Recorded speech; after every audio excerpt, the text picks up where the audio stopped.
Let Claire's children eat first. Sarah's boys can have the leftovers. The words struck me before I had even taken my coat off. My mother, Helen, said them from the kitchen, her voice so casual it was like she was commenting on the weather. My sister, Claire, let out a laugh.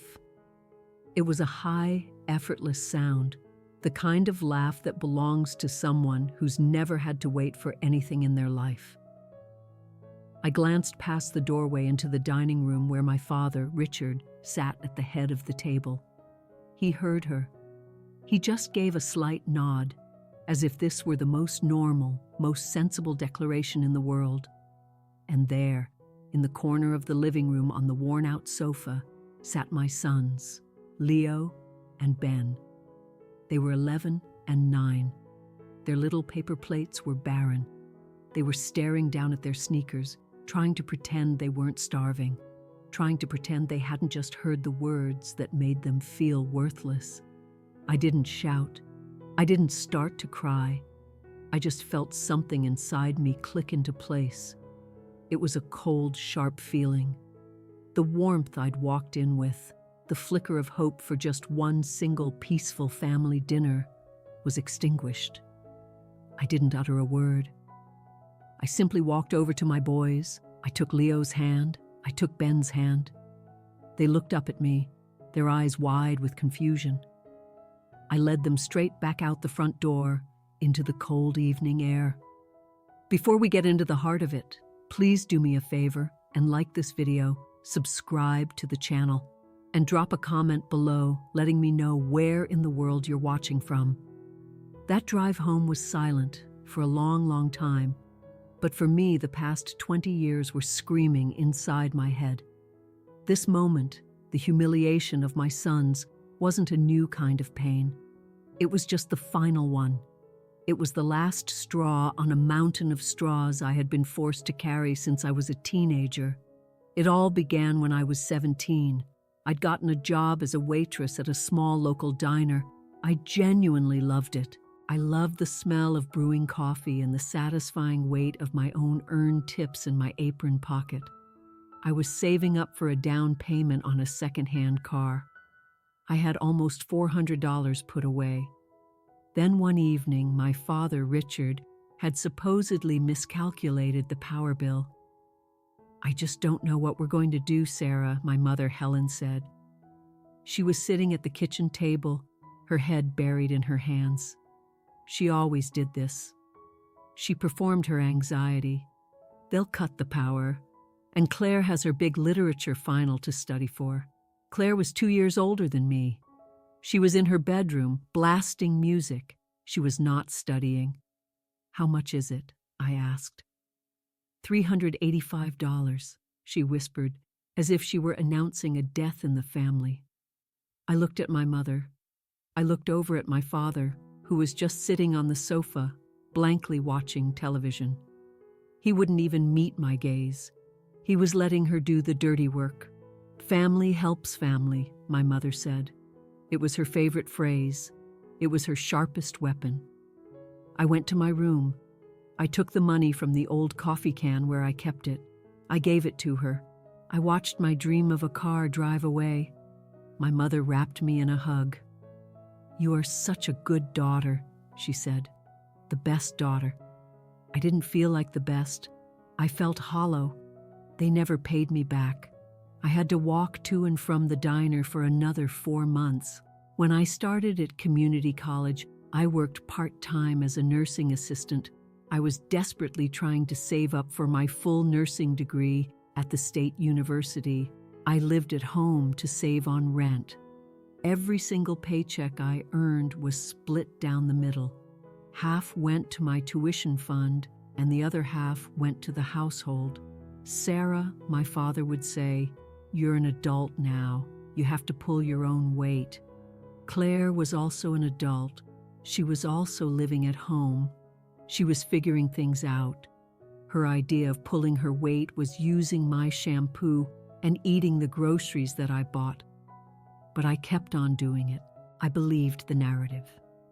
Family helps family. It's just what you do.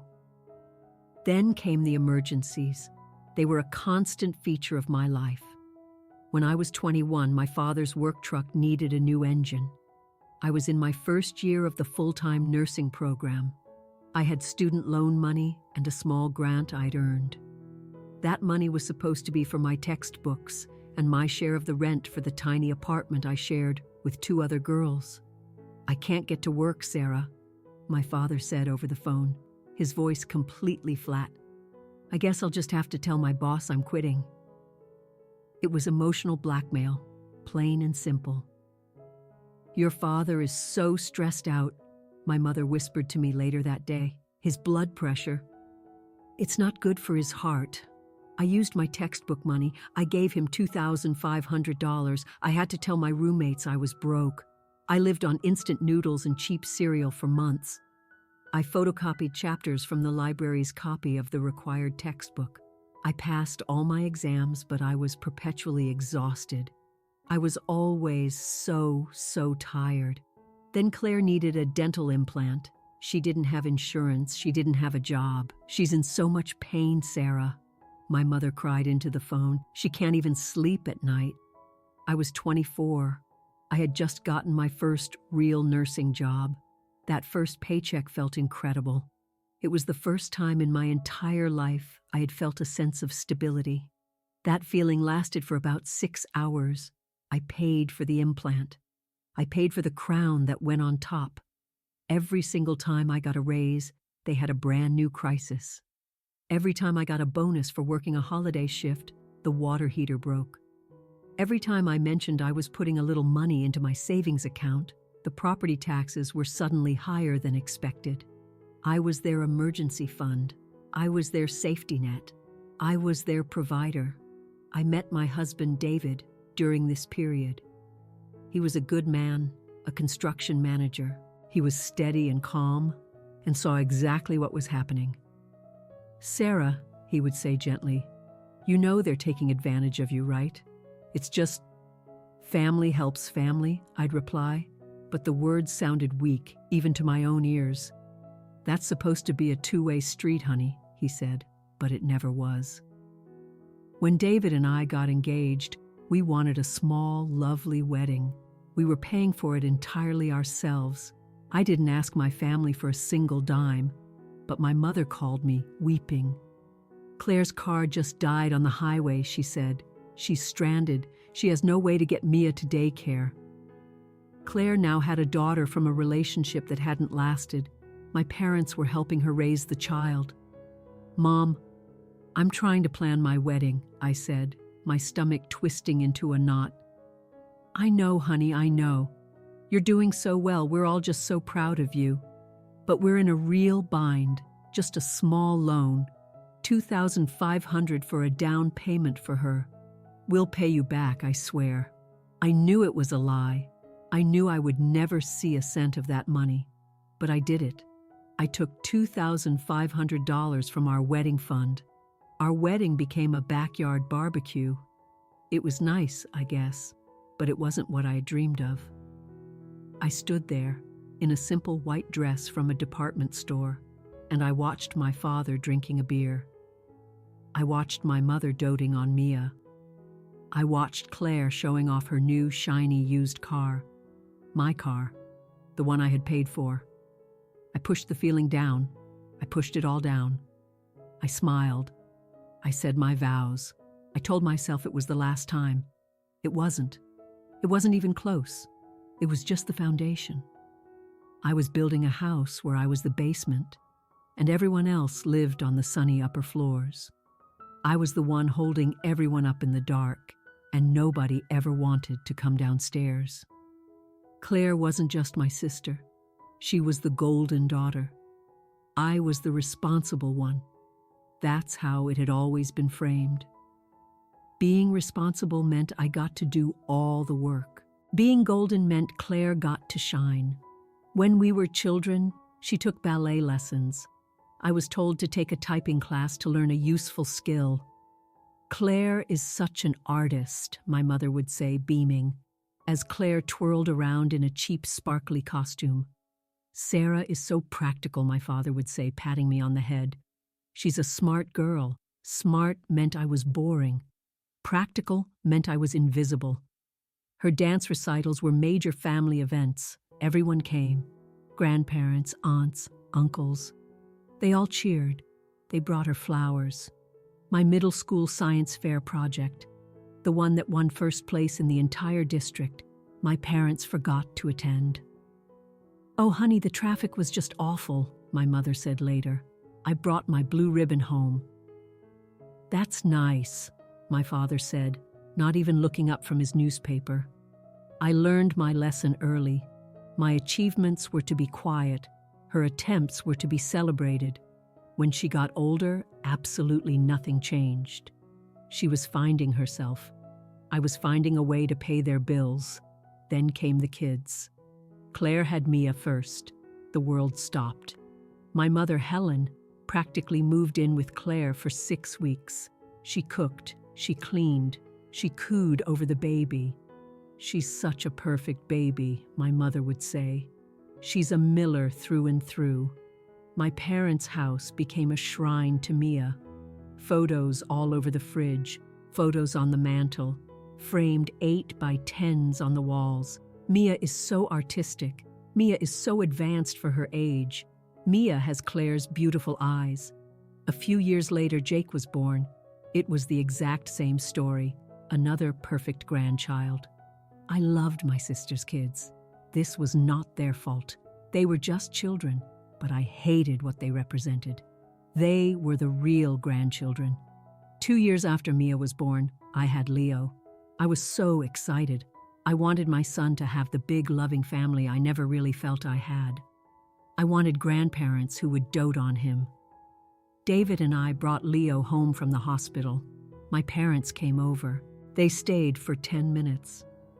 "Well, he's a baby," my father said, peering at him in his car seat. "He looks tired," my mother added. "Are you getting any sleep, Sarah? You look terrible." She didn't offer to hold him. She didn't offer to help. "We have to go," she said, glancing at her watch. "Claire needs us to watch Mia. She has a yoga class." They left. I sat on my sofa, my stitches aching, my newborn baby in my arms, and I just cried. David just held my hand. He didn't have to say a word. When Ben was born 2 years later, they didn't even come to the hospital. "Your father's back is acting up," my mother said over the phone, "and it's supposed to rain. We'll see him when you get home." They sent a text message. "Congrats." The silence was a physical, empty space in my house. There were no offers to babysit. There were no calls just to check in. There were no dinners brought over. When I went to them, exhausted, and asked if they could watch the boys for one single evening so David and I could have a date night, my mother sighed. "Oh, Sarah, boys are just so much, aren't they? They're so loud. Your father's nerves, and Mia and Jake are coming over. It would be too much." My boys were not loud. Leo was quiet and thoughtful. Ben was sweet and gentle. They were just boys. They weren't her boys. But the money? The money still flowed in one direction. Claire's car, the one I had helped her buy, she wrecked it. "She's a wreck, Sarah," my mother called, frantic. "She's okay. The kids are okay. Thank God. But the car is totaled, and her insurance lapsed. She forgot to pay it. Forgot. She'll lose her job. She can't get the kids to school. What is she going to do?" I knew what I would do. I paid the $900 to get her insurance reinstated. Then she needed a new car, a safe car, an SUV. The bank turned her down. Her credit was abysmal. "Sarah, please," my mother begged. "Just co-sign, just to help her get back on her feet. She'll make the payments." She promised. I was a nurse. I had a mortgage. I had 2 children of my own. I had perfect credit. I co-signed. For the first 3 months, she made the payments. The 4th month, I got a call from the loan company. The payment was late. I called Claire. "Oh my God, Sarah, I am so sorry. Things are just so tight this month. The kids needed new sneakers. Can you cover me just this once?" Just this once became every single month. I was paying for my sister's car, a car she used to drive her children to my parents' house, where they were treated like visiting royalty. I was paying for my own children to be invisible. I would sit at my kitchen table at night, long after David and the boys were asleep. I'd look at my bank account. I'd see the transfer to the car loan company. I'd see the transfer to my parents' account for their mortgage, the help I'd been sending them since I was 25. I was funding this entire charade. I was paying for the stage, the lights, and the costumes for Claire's perfect life. And my family, my 2 beautiful boys, my steady, loving husband, we weren't even in the audience. We were backstage, in the dark, being told to keep our voices down. The pain of it was a dull, constant ache just under my ribs. The pain of being the responsible one, the one who was only loved when she was useful. And the deepest, most terrible secret of all, I was starting to hate them. The holidays were the absolute worst. Every family gathering was a performance, a play, and I knew my part perfectly. My part was to show up, bring the most elaborate side dish, and smile while my children were treated like second-class citizens. It was never a loud, obvious, screaming fight. It was subtle. It was systematic. It was so polite it could kill you. Thanksgiving. We would all go to my parents' house. I would cook for 2 days straight.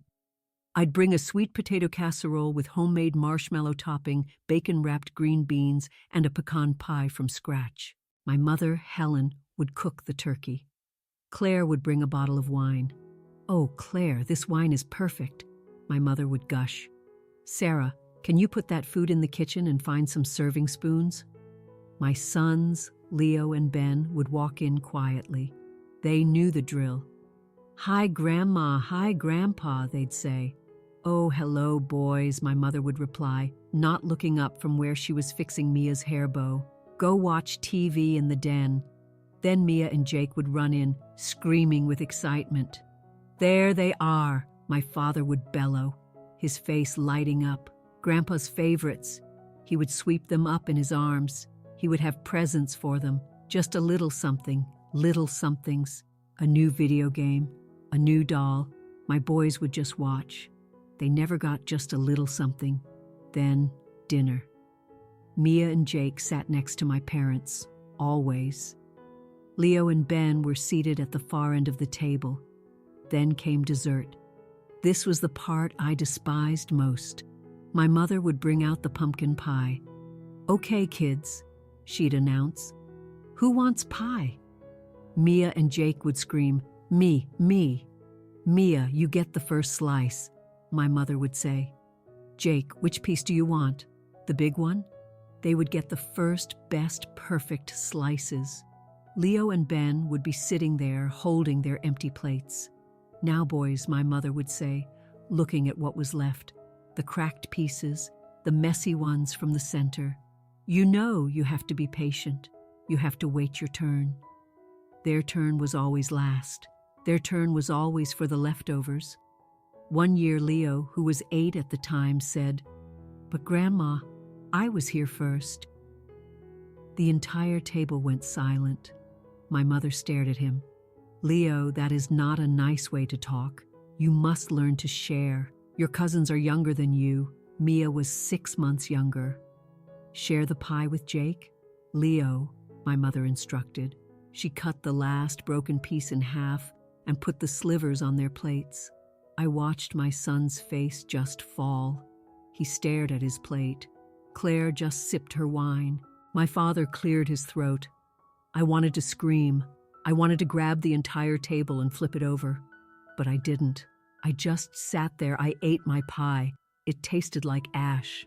Christmas was the same ritual. At my parents' house, the Christmas tree was overflowing, but it was a map of their affection. On one side, a mountain. Gifts stacked high, wrapped in bright paper with big fancy bows, all labeled to Mia, to Jake. On the other side, 2 or 3 small, neatly wrapped gifts, to Leo, to Ben. I'd watch my niece and nephew tear through a pile of toys, drones, Lego sets that cost hundreds of dollars, new bicycles. Then it was my boy's turn. "Here you go, Leo," my mother would say, handing him a thin envelope, a $25 gift card. "And Ben, this is for you. A new pair of wool socks. We know you like them to have." "Useful things, Sarah," my mother would say, smiling at me. I watched my boys. I watched them try so hard to look happy. "Thanks, Grandma," Leo said, his voice small. "I like socks," Ben said, trying to make me feel better. And I would hate myself because I let it happen. I kept bringing them back year after year to be reminded that they were not enough. Then came the pictures. "Family photo!" my father would shout, pulling out his camera. "Claire, get in the middle. Richard, hold Jake. Helen, you hold Mia." They would arrange themselves, the perfect family unit. "Sarah, can you stand on the end? Leo, you're blocking your cousin. Move back a little. Ben, your shirt is untucked." We were always on the edges. We were the last-minute additions, the ones messing up the perfect shot. I looked at the photos on my parents' mantelpiece. There were a dozen pictures of Claire's family, school photos of Mia and Jake, a big 8x10 family portrait of them, of my family. There was one 5x7 photo. It was 5 years old. Leo was 6. Ben was a toddler. We didn't exist in their world. I told myself it wasn't intentional. "They're just busy," I'd tell David. "Mom is stressed. Dad doesn't think." "They're not good people, Sarah," he'd say. "They're my family," I'd reply. But deep down, I knew better. It wasn't an accident. It was a choice. It was systematic. It was a well-rehearsed, cruelly polite message. You, Sarah, are the help. Your children are the afterthought. Know your place. And I did. I knew my place. My place was to pay for it all and smile and pretend it didn't hurt. The drive home from my parents' house after I heard those words was the quietest drive of my life. I gripped the steering wheel, my knuckles bone white. In the rearview mirror, I could see my sons. Leo, my 11-year-old, was staring out the window. He was quiet, in the way he always was when he was angry. He processed the world by pulling into himself. He knew. He'd heard. He knew what leftovers meant. Ben, my 9-year-old, was just confused. He was the tender-hearted one. "Mommy," he whispered. "Yes, baby. Why did we leave?" "I'm still hungry." I felt a sharp, hot pain in my chest that was worse than any physical wound. "I know, Ben," I said, my voice tight. "We're going to go home. We're going to have the best dinner. We're going to get pizza. Anything you want." "Pizza?" he said, his voice brightening a little. "Anything you want," I promised. But I wasn't thinking about pizza. I was thinking about that word, leftovers. Claire's children eat first. Sarah's boys can have the leftovers. My mother's voice. Casual, final. Not wait your turn. Not wait a minute. Have the leftovers. The word echoed. Leftovers. What you scrape into the trash. What you give to the dog. The part you throw away. My mother, my own mother, had looked at my children, her own grandsons, and had decided they were worth less than the food on the table. They were worth the garbage. This wasn't rage. I'd felt rage before. Rage was hot and loud. This was different. This was cold. It was a click. It was the sound of a lock, rusted shut for 20 years, finally snapping into place. It was realization. As I drove, I saw it all with horrifying clarity. It wasn't a series of small hurts or a collection of misunderstandings. It was one long, straight, unbroken line. It started with my first paycheck from the diner. It ran through my father's new engine. It ran through Claire's dental implant. It ran through my wedding fund and the co-signed car loan and the help I sent for their mortgage every single month. I had paid for the house they lived in. I had paid for the food they were serving. I had paid for the plates that my sister's children were eating from. I had funded my own children's humiliation, my generosity, my responsibility, my quiet, steady giving. It hadn't bought me love. It hadn't bought me respect. It had built the hierarchy. I had taught them for 20 years that I would pay for anything, that I would absorb any cost, that I would be the good daughter. And in teaching them that, I had also taught them that I had no boundaries, that I, and by extension my children, always came last. My silence was the foundation of their disrespect. Every time I said it's okay when I was overlooked, every time I transferred the money without an argument, every time I brought my boys back to that house to be ignored, I was telling my family, "You're right, we are worth less." When I walked out of that house holding my son's hands, I hadn't just walked out on a dinner. I had walked out on the role I was cast in. The good daughter died on that front porch. The responsible one died. The family banker, the fixer, the quiet, sad victim. She was gone. By the time I pulled into my own driveway, I was shaking. Not from sadness, not from anger, from clarity. I wasn't sad, I wasn't hurt, I was done. I looked in the rearview mirror again. My boys were watching me, scared. They had seen me absorb the hurt for years. They had never seen me act on it. "Mom," Leo said, his voice wary, "are you okay?" I turned around in my seat and looked at them. My boys, my beautiful, kind, patient boys, who I had forced to be patient, who I had taught to wait for leftovers. "I am better than okay, Leo," I said, and my voice was clear. It didn't shake. "I promise you, I am better than okay." For the first time in my entire adult life, I knew exactly what I had to do. I wasn't a victim anymore. I was a mother, and I was going to protect my kids. The old order was over, and I was going to be the one to burn it to the ground. I pulled into our driveway, the headlights washing over our own front door. A simple blue door that we had painted together one Saturday. It was our house, our mortgage, our life. "We're home," I said, my voice sounding strange to my own ears. The boys were quiet as they unbuckled. They were in that state of kid shock, where they knew something big and bad had happened, but they didn't have the words for it. They just knew Mom was upset, and they were hungry. "Mommy, can we still have pizza?"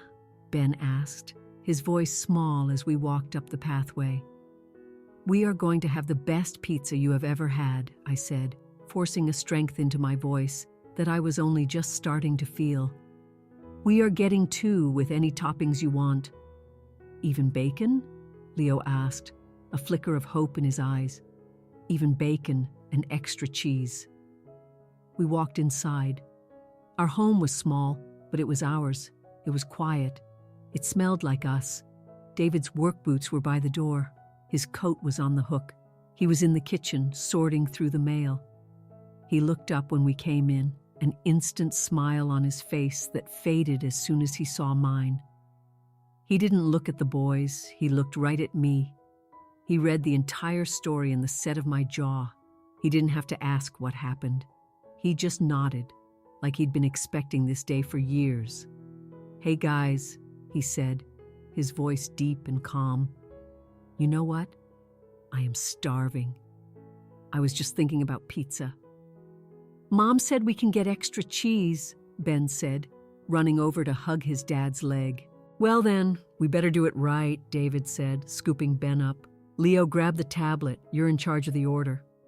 This was David. He was a fixer, but not the way I was. I fixed things for my family by breaking pieces off of myself. David fixed things for us. He saw the immediate problem. 2 hungry, confused boys, and he solved it. While Leo and David were ordering the pizza, I walked down the hall to our bedroom and sat on the edge of the bed. I could still feel the phantom grip of the steering wheel in my hands. I was still shaking. I heard the front door open and close as David went to get cash from the car.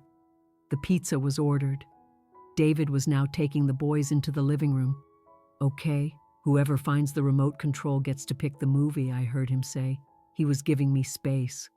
I looked at myself in the mirror. My eyes were dark. I looked like a stranger. I looked like a woman who had finally woken up. The victim was still in there, but she was furious now, and that made her dangerous. After about 45 minutes, the doorbell rang. The pizza was here. I came out of the bedroom. The living room was warm. David had put on a cartoon. Leo and Ben were on the floor, on the good rug. David had set the pizza boxes on the coffee table. He had put out paper plates, our paper plates. I sat on the floor with them. I took a slice. "This is better than Grandma's food," Leo said quietly, not looking at me. My hand froze midair. I looked at David. His face was like stone. "Yeah?" I said, my voice thick. "It is, isn't it? We ate, we watched the cartoon. We didn't talk about what happened. We just existed in our own safe space. And for the first time, I didn't just feel like a provider. I felt like a protector. The two are not the same thing. A provider gives. A protector builds a wall. I realized I had been giving to the wrong people, and I had built no walls at all. When the pizza was gone and the movie was over, it was time for bed. "All right, you monsters," David said. "Go brush your teeth." I went with them.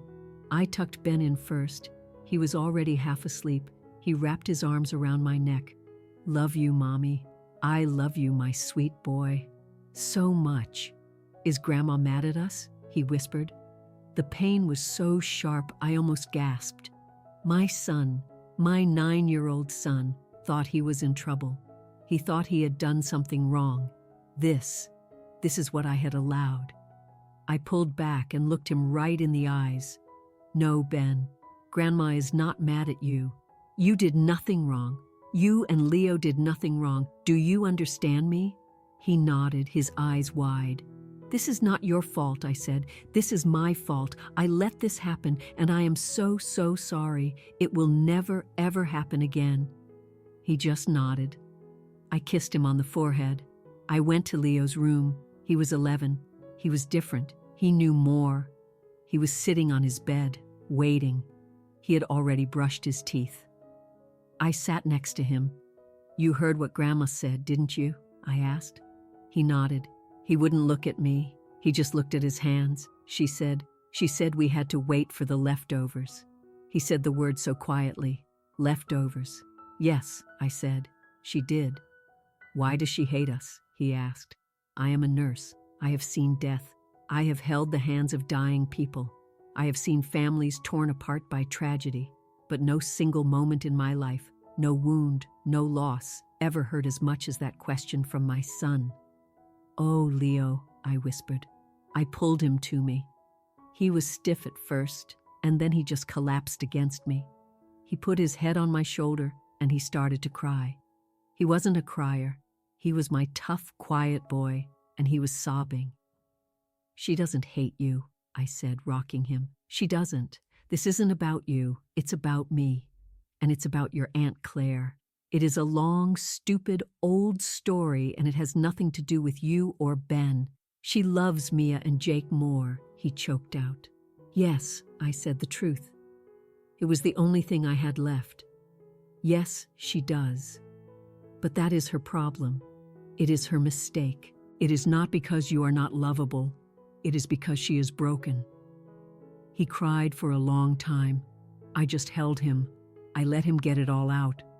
"Leo," I said when he was quiet, "I am going to fix this. I promise you.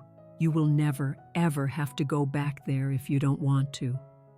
You will never be treated like that again. I am done. I am done with all of it." He pulled back and looked at my face, searching for the truth. He found it. "Okay, Mom," he said, wiping his face. "Okay, I love you too." I tucked him in. I turned out the light. I walked back down the hall. David was in the kitchen.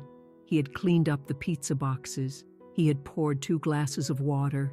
He handed one to me. We sat at our small kitchen table. The house was silent. He just looked at me. He waited, and I told him the words. Let Claire's children eat first. Sarah's boys can have the leftovers. I told him about my father's nod. I told him about Claire's laugh, and then I told him everything. I told him about the $2,500 from our wedding fund. I told him I had lied and said it was a work bonus that got canceled. I told him I gave it to Claire for a car. He just nodded, his jaw tight. I knew, he said. What? I knew it was something like that. I didn't know what, but I knew it was them. I told him about the engine. I told him about the dental implant. I told him about the textbook money and the months I ate instant noodles. I told him about the help I sent my parents for their mortgage. $600 every month for 8 years. Sarah, he whispered, $600? A month? I'm co-signed on Claire's car, I said, the words tasting like poison. I've been making the $400 payment for the last 9 months. He stood up. He walked to the sink and put his hands on the counter, his back to me. I could see the muscles in his neck and shoulders bunching up. He was shaking with anger. They didn't just hurt you, Sarah, he said, his voice low and dangerous. They stole from us. They stole from our boys. That's Leo's college money. That's Ben's braces. That's our vacation. That's our life. They have been stealing our life for 10 years. I know, I whispered. I started to cry, but these were not Leo's tears. These were tears of shame. I know, I'm so sorry, David. I was so stupid. I just wanted them to, I don't know, to love me, to see me. He turned around. He came to me. He knelt on the floor in front of me and took my hands. His hands were rough from work. They were strong. Hey, look at me, he said. This is not your fault. You are a good person. You are the best person I know. You have a good heart. And they took that heart and they squeezed it for every drop they could get. That is not on you. That is on them. Do you hear me? I nodded, choking on a sob. I am angry, he said. I am so angry I want to go over there and break things, but I am not angry at you. He took a deep breath. He held my hands.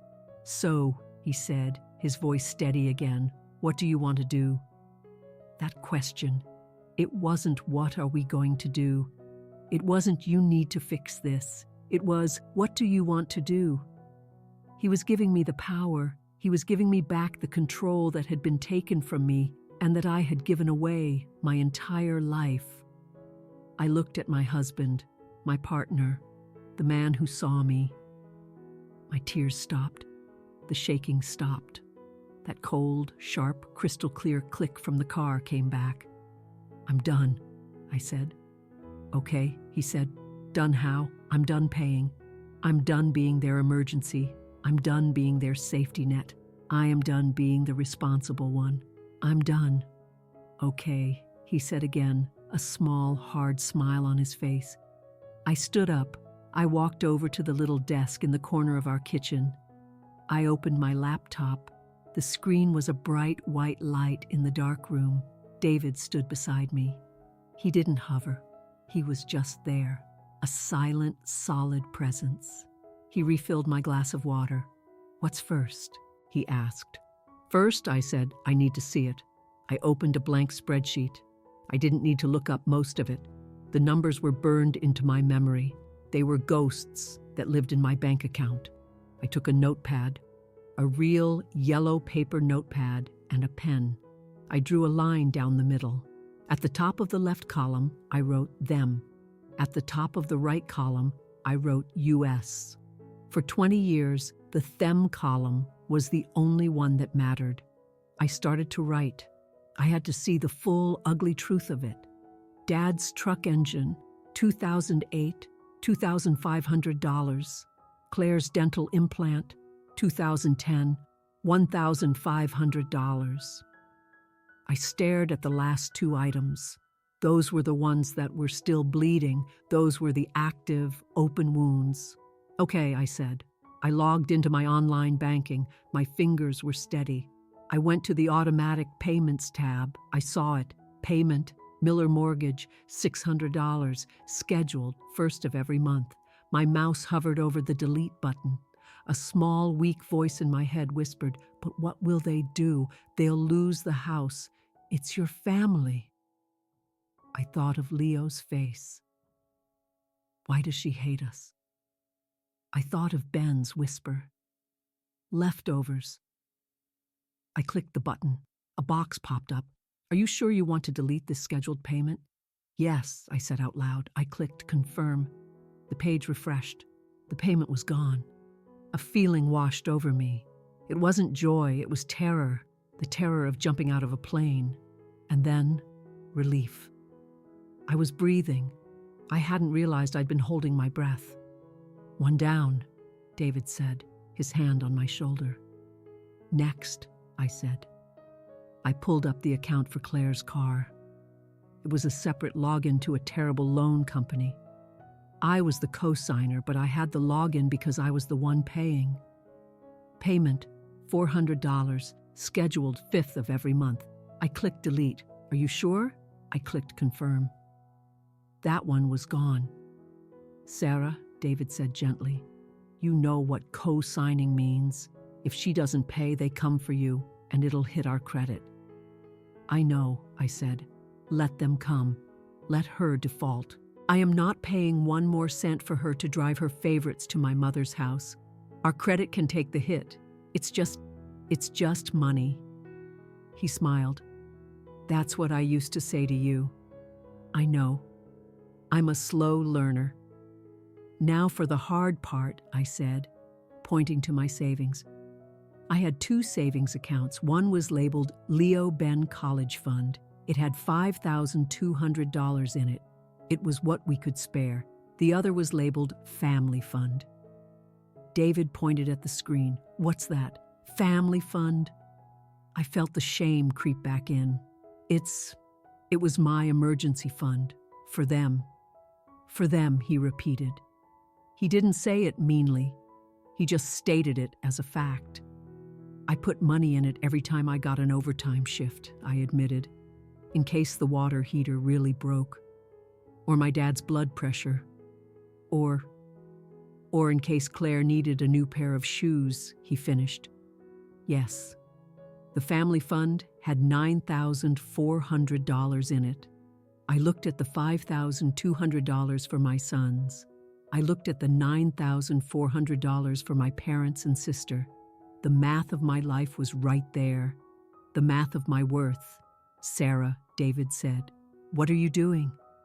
I was already clicking. Transfer funds. From Family Fund to Leo Ben College Fund. Amount, $9,400. "Are you sure you want to make this transfer?" This time, I smiled.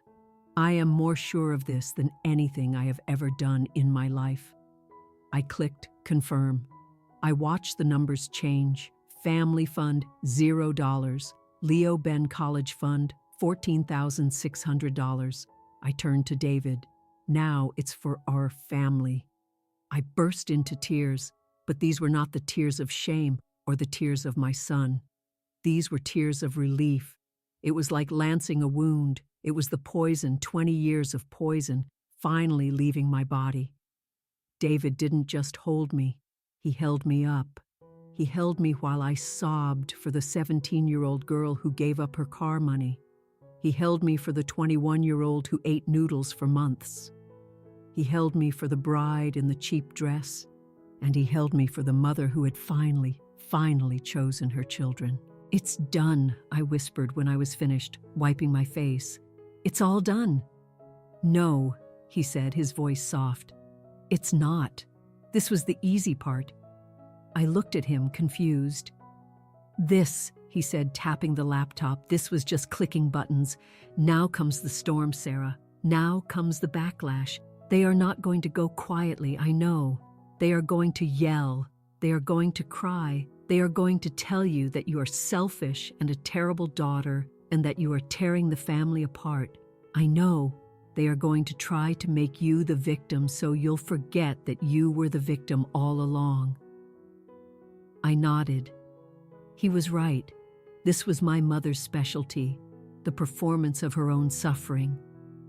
"What are you going to do when they call?" he asked. I thought about it. I thought about all the years I had been quiet, all the years I had swallowed the anger and the hurt and just said, "It's okay." "I don't know," I said honestly. "I don't know what I'll say." "You don't have to say much," he said, tucking a piece of hair behind my ear. "You just have to remember why you're doing it. You're not doing it to punish them, Sarah. You're doing it to protect us." He was right. I am not a vengeful person. I am not a mean person. I am a mother. And the time for protecting my abusers was over. The time for protecting my children had just begun. I closed the laptop. It was 2 a.m. "Let's go to bed," I said.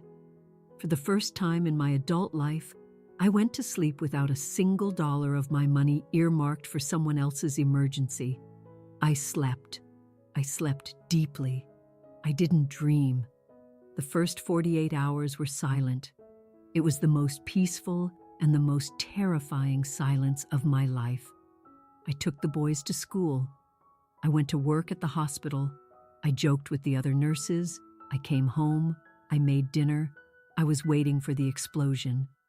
Every time my phone buzzed, my heart leaped into my throat. But it was just a text from David. "Love you." It was just an email from the school about picture day. It was normal life. I realized, with a jolt, that I had been living in a constant state of high alert for years, always waiting for the next emergency, the next text, the next phone call that would begin with a sigh and end with me transferring money. This new silence was deafening. On the third day, it happened. The mortgage payment was officially late. My phone rang. The screen said DAD. I was on my lunch break in the hospital cafeteria. I looked at the phone. My hand was shaking. "You can do this," I whispered. I remembered Leo's face. "You can do this," I answered.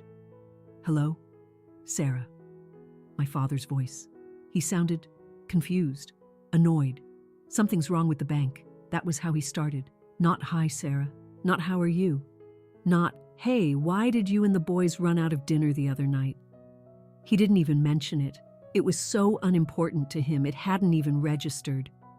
"What's wrong, Dad?" I asked, my voice calm. I surprised myself. "The mortgage payment. It didn't go through," he said. "I got a notice. It's late. You need to call the bank and fix it. You need to fix it." There it was, my role, the fixer. "There's no issue, Dad," I said. I took a bite of my salad. "What do you mean there's no issue? It didn't pay. Sarah, I need you to handle this." "I mean, there's no issue with the bank," I clarified. "I canceled the payment." There was silence on the other end. I could hear his television in the background, a game show blaring. "What?" he said.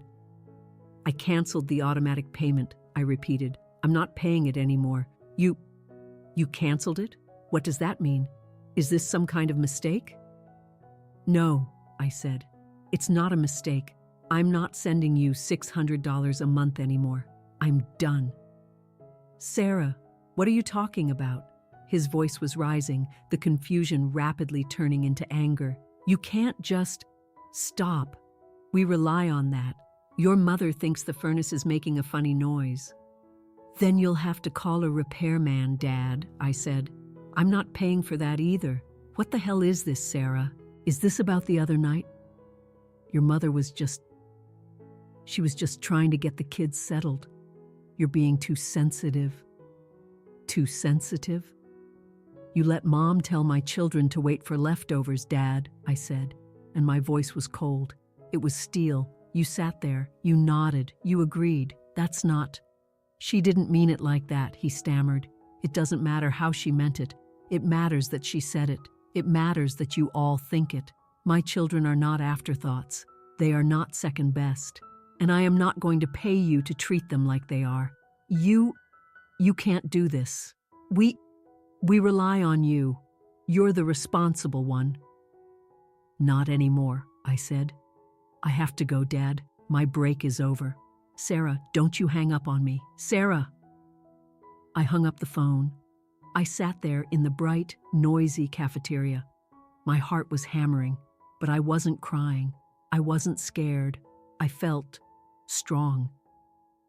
The next call came 2 days later, the 5th of the month. The car payment was officially late. It was Claire. I was at home helping Ben with his homework. My phone rang. "Claire." I let it go to voicemail. It rang again. Immediately. And again. And again. She called 6 times in a row. Then the text started. "Sarah, pick up the phone. Sarah, I am not kidding. My card was just declined at the grocery store." "What did you do?" David looked at me. "You want me to handle it?" "No," I said. "I got this."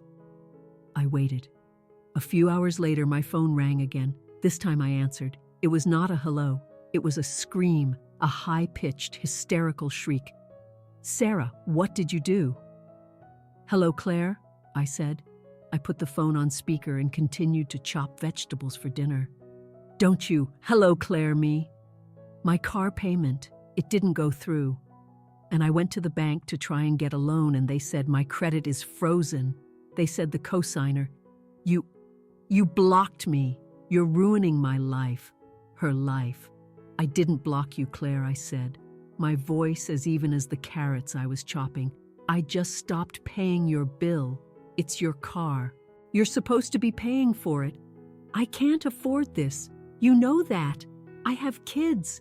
How am I supposed to get Mia and Jake to school? How am I supposed to get to work? You are so selfish." "You'll have to manage, Claire," I said. "You'll just have to be patient, like you told my boys to." The line went silent. I had never, ever spoken to her like this. "You're just jealous," she finally spat. "You've always been jealous of me. You're jealous that Mom and Dad love me more. You're a bitter, selfish bitch." "Okay," I said. "And now you're punishing them. You're punishing me because of some stupid leftovers." "Yes," I said. I am. I am choosing my kids over you for the first time, and it feels really good." "I hate you," she screamed. "I hate you, I know," I said. "Goodbye, Claire." I hung up. I looked at the phone. I looked at the carrots, the big one, the final boss.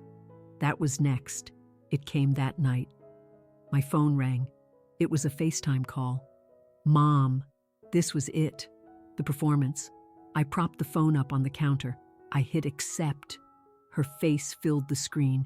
She was in her dark kitchen, and she was crying, full-on, big, theatrical sobs. Her face was red. Her hair was a mess. "Sarah," she choked out. "Oh, Sarah, honey, what is going on?" I continued to put the chopped vegetables into a bowl. "Hi, Mom. I'm just making dinner. How can you act like this?" She wept. "Your father is a wreck. He thinks he's going to have a heart attack. Your sister is hysterical. You are tearing this family apart. The classic. You are tearing this family apart." "No, Mom," I said. "I'm not. I'm just not paying for it anymore." You can't punish us like this," she cried. "We're your family. After everything we've done for you, we raised you. We loved you." "You loved my paycheck," I said. The words just came out. They were true. "You loved that I was responsible. You loved that I was quiet. You loved me as long as I was useful." That's not true," she sobbed. "How can you be so cruel? We need you, Sarah. You're the responsible one. You're the good daughter." She was pulling out all the stops, the guilt, the flattery, the victimhood. "Mom," I said. I stopped chopping. I looked right at the camera. "I have to be very, very clear. I'm not punishing you. I'm protecting my children." "Protecting them? From what? From me? Their grandmother?" "Yes," I said, "from you. You told my boys they could wait for the leftovers. You said it," and Claire laughed. and Dad nodded. You all decided that my children are worth less. I didn't mean it like that. It was just a word. It wasn't just a word, Mom. It was the truth. It was the last 20 years. It was every time you asked me for money. It was every time you ignored my sons.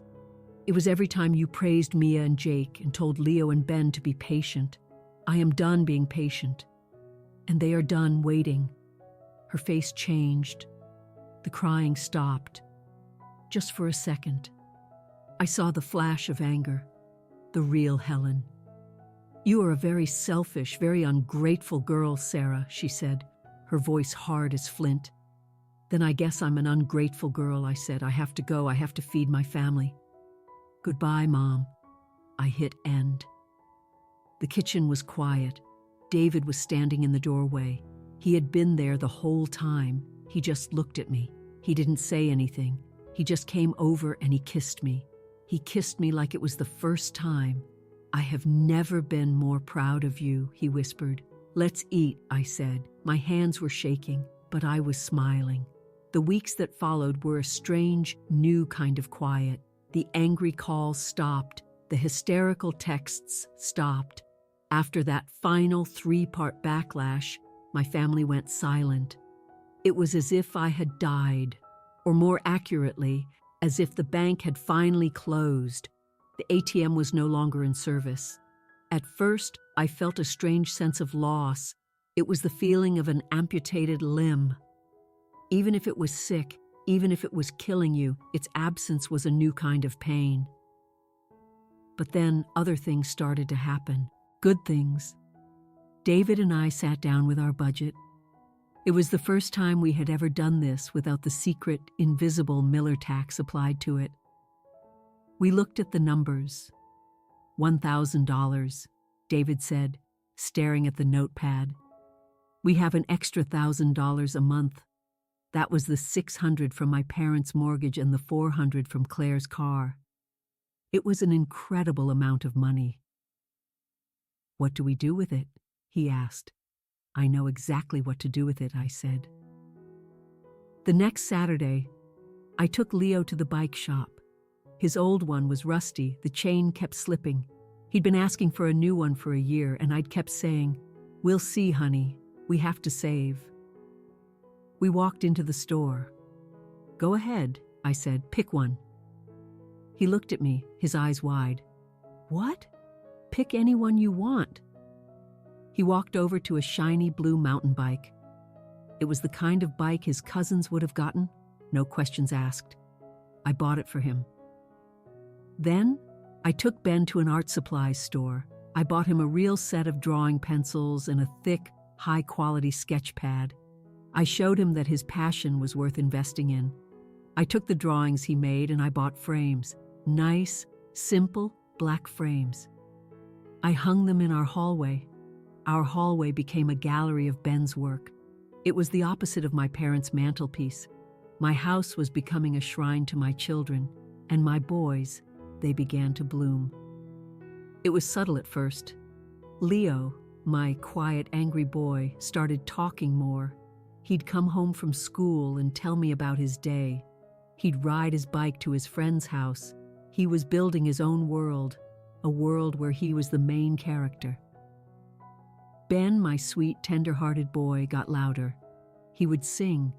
He would show me his drawings, not with a shy, "Do you like it?" but with a proud, "Look what I made." Our house, which had always been so full of my own quiet anxiety, started to fill with laughter. Real, loud, unself-conscious kid laughter. David and I were better. The secret I had been keeping, the money, the resentment, it had been a wall between us. Now it was gone. We were a team. We were partners. We'd sit on the sofa at night and we'd just talk. We planned a vacation, a real one. We were going to the beach. We were going to rent a house for a whole week.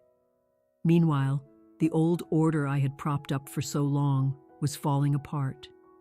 I didn't hear it from them. I heard it from my Aunt Carol, my mother's sister, who was a notorious gossip. and the only one who still talked to me. "Sarah, did you hear?" she said on the phone.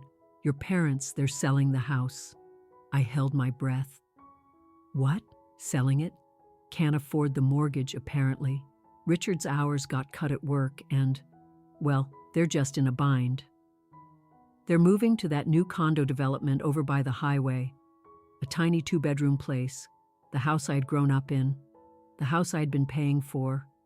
They couldn't keep it. I felt a small, sharp pain, but it wasn't pity. It was finality. It was the end of an era.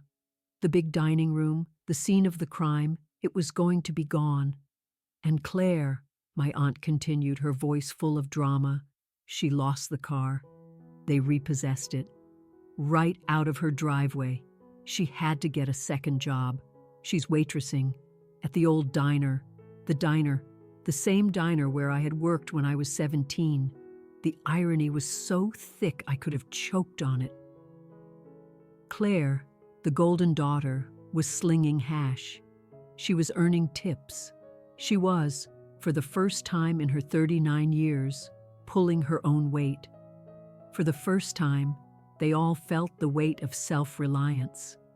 It was the same weight I had been carrying for them my entire adult life. They tried one last time, an extinction burst, as they call it in psychology. The last, desperate scream of a dying behavior. They showed up at my house. It was a Sunday afternoon. I was in the backyard with David and the boys. We were grilling hot dogs. The doorbell rang. I went to the door, wiping my hands on a napkin. I looked through the peephole. It was all three of them, my mother, my father, and Claire. They were standing on my porch. They looked terrible, tired and angry and small. I opened the door, but I kept the chain on. "Sarah," my mother started. She tried to smile. "Honey, we were in the neighborhood. We wanted to—" "What do you want, Mom?" I asked. I didn't open the door. We want to talk," my father said, trying to sound firm. "This has gone on long enough." "No," I said, "it hasn't. It's just getting started." "Sarah, please," Claire said. Her voice was raw. I'm waitressing. I have blisters." "I know," I said. "It's hard work. We miss you," my mother said, her eyes filling with tears. "We miss the boys." "You don't miss us," I said. "You miss my money, and you can't have it." "Sarah," my father said, his face turning red. "You open this door. You can't just throw us away." "You threw us away first," I said. "You did it a long time ago. You just didn't notice because I was still paying the bills." I looked at all three of them, my family, my abusers. "I'm not doing this," I said. "My children are in the backyard. We are cooking dinner. This is not a good time." When is a good time?" my mother whispered. "I'll let you know," I said, and I closed the door. I didn't slam it. I just closed it. I leaned against it. I heard them whispering, arguing. "I told you this wouldn't work," Claire said. "Shut up, Claire," my father said. I heard them walk away. I heard their car doors slam. I went back to the yard. "Who was it?" David asked, flipping a hot dog. "No one," I said. I sat at our picnic table. Leo and Ben were arguing over who got the last juice box. "Hey," I said, and they both looked at me. "There's more in the fridge. We have a whole case. There's enough. There will always be enough." It's been a year. It's a Tuesday night. It's normal. I am in my kitchen, packing lunches for tomorrow. An apple for Leo, a cheese sandwich for Ben. David is at the table, paying bills. Our bills, just ours. Through the window, I can see my boys in the backyard in the dusk. They are playing catch. Leo is teaching Ben how to throw a curveball. Ben is terrible at it. They are both laughing.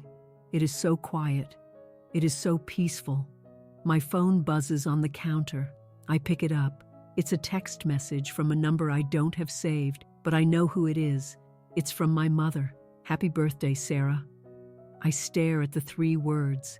Today is my 37th birthday. I had forgotten. A year ago, this text would have destroyed me. It would have been a landmine. I would have felt the guilt, the oh, she remembered, the maybe I should call. A year ago, I would have spent the day hoping for a call that would never come and then been ruined by the one that did. Tonight, I look at the text. I feel nothing. Not anger, not sadness, not pity. It's just data, words on a screen. They have no power. They are just black letters. I don't reply. I put the phone down, screen side down. I go back to packing the lunches. Sarah, David says. He's looking at me. You okay? I look at him. My husband, my partner, the man who saw me. I am, I say, and I mean it. I really am. I realized in that last year what I had actually done. I hadn't just stopped paying bills. I had stopped funding disrespect. I had stopped paying my family to ignore my children. I had stopped paying for the privilege of being their invisible, responsible daughter.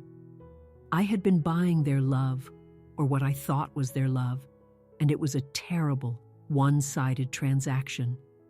My family lost their comfort. They lost their safety net. They lost the easy, golden life that I had been financing. And what did I lose? I lost a mother who only called me for money. I lost a father who only saw me as a utility.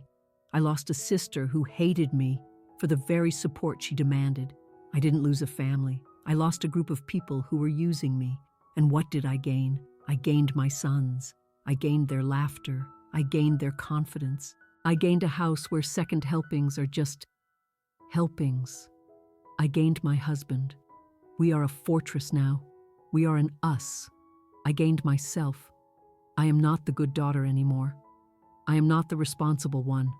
I am just Sarah, a nurse, a wife, a mother, and I am enough. I watch Leo and Ben come in from the backyard. They are sweaty and they smell like grass. We're hungry, Ben announces. My new family. My real family. We will never wait for leftovers again. In this house, we are worth the whole damn meal.